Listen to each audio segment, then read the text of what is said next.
first thing we're going to talk about is the Super Bowl. Obviously, it was not what I expected. It really wasn't. But you know what? Seattle was the better team. I knew that they were the better team going into it. I didn't think it was going to be like that. I thought watching that game, I was like, yeah, this is a boring game. I understand everyone's frustrations watching the game. It was very, very boring. And it was 3-0, 6-0, 9-0 at halftime. And I thought to myself, watching this game when it got to halftime, I said, maybe this is a repeat of the Broncos game. Maybe the Patriots staff is thinking the exact same thing I'm thinking. This might be a repeat of the Broncos game. We seemed like we had the Broncos where we wanted them. We had the Seahawks right where they wanted them. It felt like Seattle was a much better team, obviously, but the Broncos didn't have Bo Nix. We're not going to talk about that. Yeah, Drake Maye had, he was sacked 6 times. The offensive line was absolutely terrible. And I'm not, one to sit here and play excuses with, the offensive line with Will Campbell. Since he was banged up with the MCL injury, he came back late in the season, he came back late in the season. He had the injury, of course, for the MCL against the Cincinnati Bengals. We thought he was done for the year. He said that after the Super Bowl, basically when his press conference, he declined to speak to the media, the Super Bowl. And then of course he said that, there's no excuses that for that game from my play. He had 14 pressures, 14 pressures against him is the highest in Super Bowl history. We were terrible in that game. I'm not going to sit here and sugarcoat anything. It was very, very tough to watch that game. I am not going to sit here and sugarcoat. We deserve to win that game.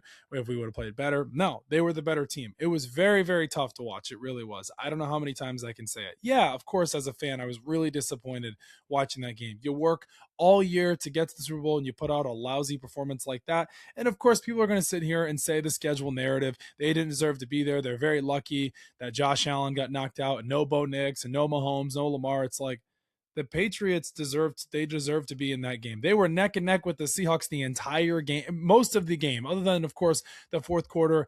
The Seahawks really, asserted themselves and pulled away. But the first half, the Patriots were right in that game. They just couldn't get anything going on offense. Yeah, give credit to Seattle's defense. Give credit to that defensive line. Give credit to Mike McDonald and that staff over there for him being the first Super Bowl head coach, I'm pretty sure, in Super Bowl history as a head coach to call the defensive plays. They were the better team. They deserved to win that game. Sam Darnold didn't impress me. He only had 1 touchdown, but he did what he had to do to win the game. Kind of similar to other quarterbacks in the past. But yeah, Drake Maye was bad, but he wasn't terrible. I don't want to sit here and people say that he was terrible. I can't believe that. He's not a franchise quarterback. That's such blasphemy. That's absolutely ridiculous. The Patriots are going to be just fine. People tend to forget it is year 2 of Drake Maye's career, now going into year 3. We were not expected to be in this game. We were never, ever, ever supposed to be in this game. We were 4-13 the year before. Fast forward this season, we finished 14-3. I am not going to have this conversation anymore after this podcast episode about the schedule from this past season. Yes, we were very, very lucky to have the schedule that we had in this past season that we just finished. Yes, we finished 14-3, but you still got to play the games. Just like both players on both teams said, any given Sunday, anything can happen. So you can discredit the Patriots all you want, and they were very lucky to get there, but their defense hung in there with Seattle as best as they could that entire game. And I want to give a shout out to Christian Gonzalez for the game that he had. I'm going to pull up his exact stats here from the game, and stats as a defensive back is absolutely crazy, but we're going to talk about it here. Christian Gonzalez in that game, he had where are the exact stats? I thought I had it. Here it is here. Yeah, well, no, I guess I don't have the stats. I thought I did. Anyways, the point is Chris Gonzalez had one of the greatest games I've seen for a cornerback in Super Bowl in recent years, let alone this entire season. The Patriots 100% will be paying him this offseason. I'm pretty confident to say he deserves the extension. Yes, he's still on his rookie deal, the 4-year deal that he signed coming out of Oregon as the 17th pick. But he was a bright spot of that game. And yes, of course, people are going to sit here and bash the Patriots, and we have the most Super Bowl losses in NFL history. We have the most Super Bowl wins in NFL history. So yeah, it was very painful to watch that game. But Gonzalez was one of the bright spots of that game. JSN got absolutely clamped. He had no words to say. Gonzalez was probably, arguably, outside of Kenneth Walker, was the best player on the field all night. If you wanted to give an MVP award outside of Kenneth Walker, it was Christian Gonzalez. He was a game-changing player in that game. We didn't have Gonzalez in that Super Bowl. We'd probably lose by a lot more than the score it was. And another thing, too, The 29-13 score was a lot closer than people thought. Yes, they had the fumble with Nchenna Nwosu in the end in the fourth quarter there, and May had the interception in the fourth as well to Julian Love. And I had to watch back the highlights. It was very painful to watch. I didn't think I was going to put myself through it, but I thought to myself, if I'm going to talk about it on the podcast, I got to be a little more fresh and ready from this past Sunday. But yeah, there was some positive takeaways. I think Gonzalez was good. The defense was great. That was our strongest suit this entire postseason. We got pressure on Darnold as much as we could. I think we only sacked him one time, but yeah, the offense could have played much better. I wish there would have been more adjustments by Josh McDaniels going into the second half, but I just think that Seattle just had them right where they wanted. You're never going to win a game being sacked 6 times. You're never going to win a game never having any time to throw. And Drake Maye was now the most sacked postseason quarterback in NFL history, passing Joe Burrow, which is a crazy thing to say, passing Joe Burrow, because the Bengals offensive line you saw in the Rams Super Bowl was terrible. Their offensive line has been terrible, basically since Burrow's been there the entire time. And another thing too, Drake Maye and the Patriots offense, there was no real weapons that really would scare Seattle. Like, we over exceeded our expectations in this season. We were never supposed to be in this position. It was supposed to be the Chiefs. It was supposed to be the Bills. It was supposed to be the Ravens. It was never supposed to be the Patriots. So I am extremely proud of this team for getting to the finish line. You watched your team all season and they kept stacking wins. They kept stacking wins. And the season really turned around when they beat Buffalo in week 5. If I'm not mistaken, if it was week 4 or week 5. However, though, getting all the way to the end, being spoiled as a Patriots fan my entire life, and then getting back to the Super Bowl in a game where I never thought we were going to get back in a very, very long time. And you do that in Mike Vrabel's first year as a head coach for the New England Patriots, Drake Maye's second year, no real threat weapons on offense. So yeah, it is exciting to see for the Patriots for the future. I'm very optimistic.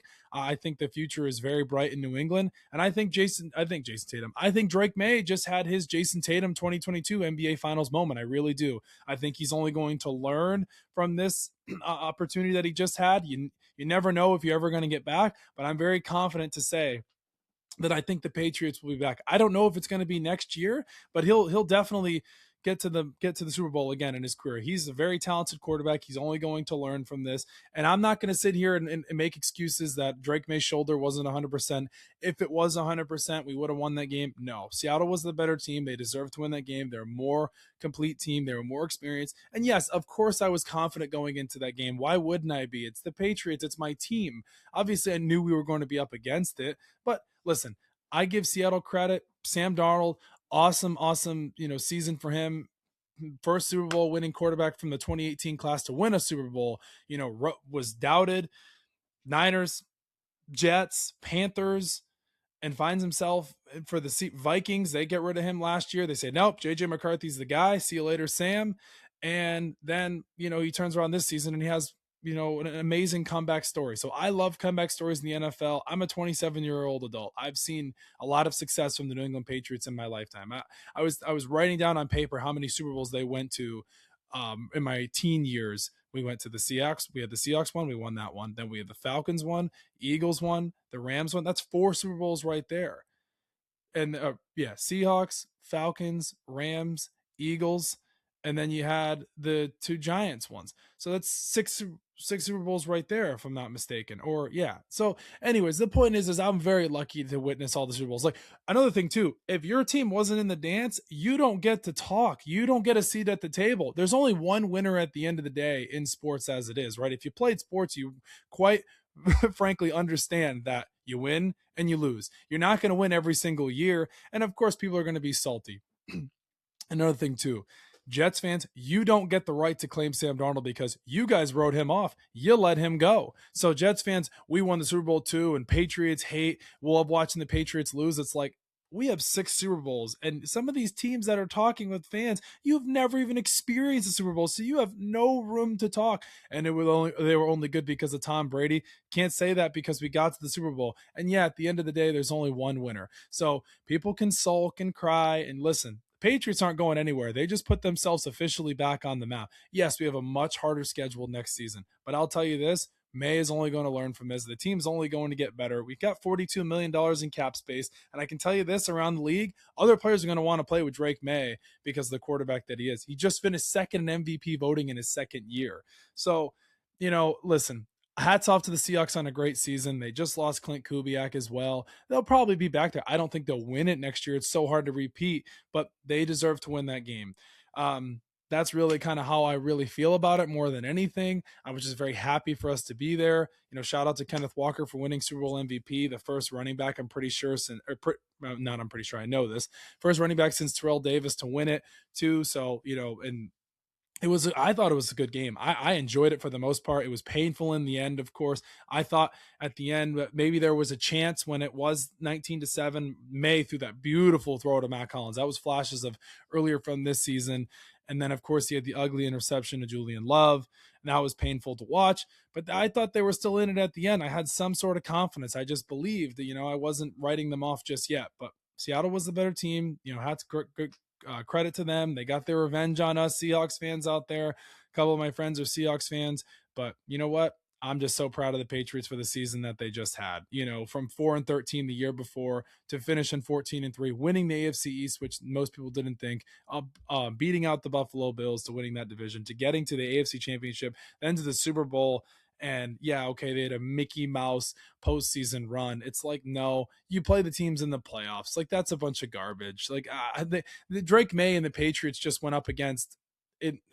They went up against the Chargers, who were an elite defense. They went up against the Texans, who were arguably the number one defense in the NFL. And then you had the Broncos and then the Seahawks. Like, I don't think you can get a harder defensive postseason run than that. So he definitely will learn from this. And you guys can say what you want about the whole cupcake schedule thing, but you play who is on your schedule, and they're going to have a tougher schedule next year. So people can run their mouth all they want. You're just jealous the Patriots got to the Super Bowl and your team, most of the, and 30 other teams didn't get there. There was only 2 teams in the end, and there's only 1 winner at the end. So you know what?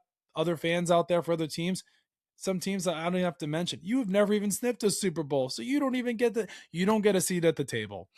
That's really how I feel about that. But moving on, I want to talk about the Patriots cap space and their key free agents after the Super Bowl. Of course, it's one of those things in the NFL where you lose players, even when you win and when you lose. It's just the nature of it, right? Of course, you just saw Clint Kubiak officially take the Raiders job yesterday, which he basically took the job last week, but now he's officially hired by the Las Vegas Raiders.